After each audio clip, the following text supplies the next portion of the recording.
Hello students, welcome to RNM academy channel. Students, આજથી હું ડિપ્લોમાના વિદ્યાર્થીઓ માટે ઉપયોગી એવો મહત્ત્વનો સબ્જેક્ટ મેથ્સની શરૂઆત કરું છું. ડિપ્લોમા માટે મેથ્સ બહુ અગત્યનું છે અને આ જ મેથ્સ ધોરણ 11-12 માટે પણ ઉપયોગી છે. તો મેથ્સનું પહેલું ચેપ્ટર હું શરૂઆત કરું છું. ચેપ્ટરનું નામ છે ડિટર્મિનન્ટ, જેને આપણે ગુજરાતીમાં નિશ્ચય કહીએ છીએ. તો આજથી નવા ચેપ્ટરની શરૂઆત થાય છે. ચેપ્ટરનું નામ છે, આપણે એને કહીશું ડિટર્મિનન્ટ, અને ગુજરાતીમાં એને કહીએ છીએ નિશ્ચાયક. તો નિશ્ચાયકથી શરૂઆત કરીએ છીએ. હવે સ્ટુડન્ટ્સ, નિશ્ચાયકમાં વાત કરવી છે આજે સેકન્ડ ઓર્ડર ડિટર્મિનન્ટ. ઇંગ્લિશમાં એને કહીએ છીએ second order determinant. Second order determinant, જેને ગુજરાતીમાં કહેવાય દ્વિહાર નિશ્ચાયક. એટલે એક એવો નિશ્ચાયક કે જેમાં બે હાર છે, બે રો છે. ગુજરાતીમાં કહીએ તો બે લાઈન આવેલી હોય. હવે એને દર્શાવવાનું કઈ રીતે? તો એવું માની લઈએ છીએ કે જો ચાર સંખ્યાઓ જે છે A, B, C અને D, આ જો ચારે ચાર સંખ્યાઓ વાસ્તવિક સંખ્યાઓ હોય, કેવી વાસ્તવિક સંખ્યાઓ હોય, તો દ્વિહાર નિશ્ચાયક દર્શાવવાની પદ્ધતિ આ રીતની છે. અહીંયા A લખીએ, અહીંયા B, અહીંયા C અને D, અને આ પ્રકારનો સિમ્બોલ. તો આ પ્રકારે જે દર્શાવીએ એને આપણે દ્વિહાર નિશ્ચાયક દર્શાવ્યો છે એવું કહી શકાય. ABCD એ દ્વિહાર નિશ્ચાયક છે. હવે દ્વિહાર નિશ્ચાયકની ઓળખ કરવી હોય તો અહીંયા જે A, B, C અને D, આ જે ચાર આપેલા છે એને કહેવાય નિશ્ચાયકના ઘટકો, એલિમેન્ટ્સ. આ જે છે તે નિશ્ચાયકના ઘટકો છે, ABCD. હવે એમાં જે પહેલી લાઈન છે A અને B, એને કહેવાય પ્રથમ હાર, પહેલી લાઈન, અથવા પ્રથમ પંક્તિ, પ્રથમ હાર. એવી રીતે C અને D વાળી બીજી લાઈન છે એને કહેવાય દ્વિતીય હાર. એટલે પહેલી લાઈન અને બીજી લાઈન. એવી રીતે ઊભી લાઈન જ્યારે આપણે નક્કી કરીએ, A અને C એક જ લાઈનમાં છે, તો આને કહેવાય પ્રથમ સ્તંભ, કોલમ કહીએ ઇંગ્લિશમાં, એને કહેવાય પ્રથમ સ્તંભ.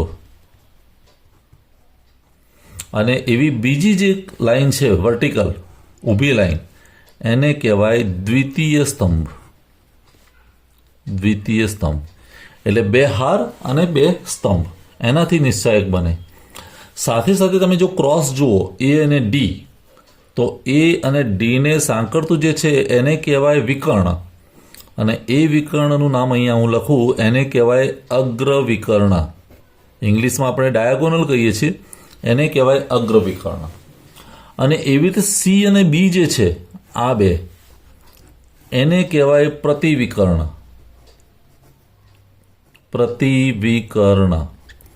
એટલે આટલું આપણે સમજી લઈએ. પ્રથમ હાર, દ્વિતીય હાર, પ્રથમ સ્તંભ, દ્વિતીય સ્તંભ, અગ્રવિકર્ણ અને પ્રતિવિકર્ણ. અને જે ચાર જે છે A, B, C, D એ એના ઘટકો છે. હવે આ પ્રકારનો જે નિશ્ચાયક આપણને આપેલો છે, જેને હું ફરી લખું છું A, B, C અને D, તો આવા નિશ્ચાયકની વેલ્યુ આપણે કઈ રીતે નક્કી કરી શકીએ? એની કિંમત કઈ રીતે નક્કી થાય?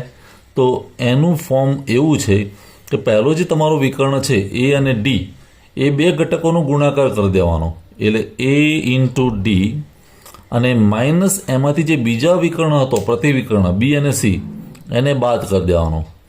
તો AD માઇનસ BC એ એની કિંમત દર્શાવશે. તો આ રીતે આપણે નિશ્ચાયકની કિંમત નક્કી કરી શકીએ. AD માઇનસ BC, પ્રતિવિકર્ણમાં આવતા ઘટકોનો ગુણાકાર, અગ્રવિકર્ણમાં આવતા ઘટકોનો ગુણાકાર માઇનસ પ્રતિવિકર્ણના ઘટકોનો ગુણાકાર, અને એની જે ફાઇનલ વેલ્યુ મળે એ નિશ્ચાયકની કિંમત કહેવાય. તો આઈ થિંક દ્વિહાર નિશ્ચાયકનું સ્વરૂપ કેવું છે એ તમને ખબર પડી ગઈ છે. હવે આવા દ્વિહાર નિશ્ચાયકની કિંમત કે મૂલ્ય કઈ રીતે નક્કી કરી શકાય એના થોડાક આપણે દાખલાઓ લઈ લઈએ. ચાલો શરૂઆત કરીએ. સ્ટુડન્ટ, સૌથી પહેલો પ્રોબ્લેમ લઉં છું દ્વિહાર નિશ્ચાયકનો, નંબર 1, અને એની વેલ્યુ કંઈક આવી આપેલી છે 2, -3, 5, 4. આવો એક દ્વિહાર નિશ્ચાયક છે, એની કિંમત નક્કી કરો. તો કઈ રીતે કિંમત નક્કી કરી શકાય? ઇઝ ઇક્વલ ટુ અગ્રવિકર્ણના ઘટકોનો ગુણાકાર મીન્સ 2 અને 4નો ગુણાકાર, એટલે એક બ્રેકેટ લેવાનું અને એમાં 2 ગુણ્યા 4 કરી શકાય, માઇનસ પ્રતિવિકર્ણના ઘટકોનો ગુણાકાર મીન્સ -3 ગુણ્યા 5 આવું થાય. હવે 2 ગુણ્યા 4 એટલે 8, માઇનસ -3 ગુણ્યા 5 એટલે -15. હવે 8 અને માઇનસ માઇનસ પ્લસ થઈ જાય એટલે +15. તો 8 + 15 એટલે 23 એવી કિંમત આપણને મળે. તો આ થયો પહેલો પ્રશ્ન. સિમ્પલ, તમે એનું મૂલ્ય નક્કી કરી શકો. હવે લઈએ બીજો પ્રશ્ન. બીજો પ્રશ્ન આ પણ જીટીયુમાં પૂછાયેલો છે. પહેલો પ્રશ્ન મેં જે લીધો એ પણ જીટીયુનો જ ક્વેશ્ચન છે, જીટીયુની એક્ઝામિનેશનનો. તો બીજો પ્રશ્ન લઈએ. આ રીતનો પ્રશ્ન છે. e⁻²x, ધ્યાનથી જોજો, e⁻x અહીંયા 1 છે અને e⁻−x આવો એક નિશ્ચાયક આપેલો છે ઈના ફોર્મમાં, અને એની વેલ્યુ નક્કી કરવાની છે. હવે કરીશું શું કે એક બ્રેકેટમાં અગ્રવિકર્ણ જે છે એના ગુણાકાર, તો e⁻²x ઇન્ટુ e⁻−x આ બેનો ગુણાકાર, માઇનસ બીજામાં પ્રતિવિકર્ણ એટલે બીજો ડાયાગોનલ એટલે 1 ઇન્ટુ e⁻x આવો ગુણાકાર થઈ શકે. હવે અહીંયા પહેલાં જે કૌંસ જે મેં બનાવ્યો છે બ્રેકેટ, એમાં બંનેમાં આધાર તો e છે, તો ઉપર જે પાવર છે એનો સરવાળો થાય મીન્સ 2x - x, અને માઇનસ અહીંયા 1 ઇન્ટુ e⁻x મીન્સ e⁻x આવું થાય. હવે e⁻2x - x means e⁻x, 2xમાંથી x ગયા તો e⁻x, x વધ્યો, અને માઇનસ અહીંયા પણ e⁻x. હવે e⁻x - e⁻x is equal to 0. તો આ નિશ્ચાયકની વેલ્યુ આપણને 0 મળે છે. તો આ એનો આન્સર થયો બીજો પ્રશ્ન. હવે સાથોસાથ હું ત્રીજો પ્રશ્ન પણ લઈ લઉં. અહીંયા પ્રશ્ન નંબર, અહીંયા એક લાઈન બનાવીને પાર્ટીશન કરીને પ્રશ્ન નંબર 3 ક્લિયરલી વિઝિબલ છે. અહીંયા 3 નંબર.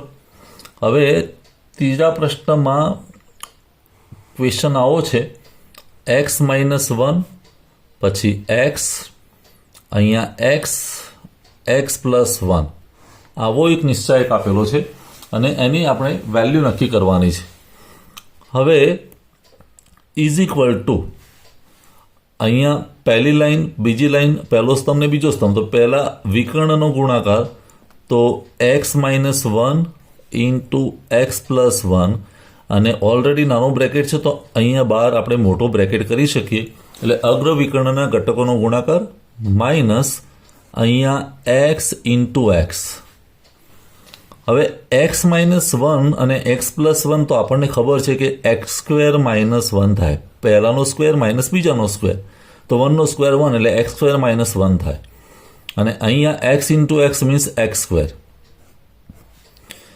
હવે બ્રેકેટ છોડી દઈએ તો x² - 1 - x², તો x² - x² જતા રહેશે, વધ્યું શું -1, તો -1 એનો જવાબ થશે.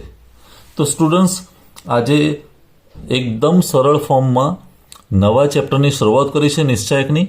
નિશ્ચાયક, દ્વિહાર નિશ્ચાયક કોને કહેવાય એ આપણે જોયું, એના ઘટકો જોયા, દ્વિહાર છે, અને એની વેલ્યુ કઈ રીતે નક્કી થાય એના થોડાક પ્રોબ્લેમ, 3 પ્રોબ્લેમ આજે લીધા છે.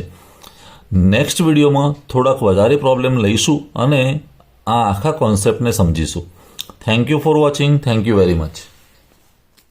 अगर आपको ये वीडियो पसंद आया है और आप मेरी चैनल पर नए हैं तो प्लीज मेरे चैनल को लाइक कीजिए, शेयर कीजिए और सब्सक्राइब जरूर कीजिए. Thank you very much.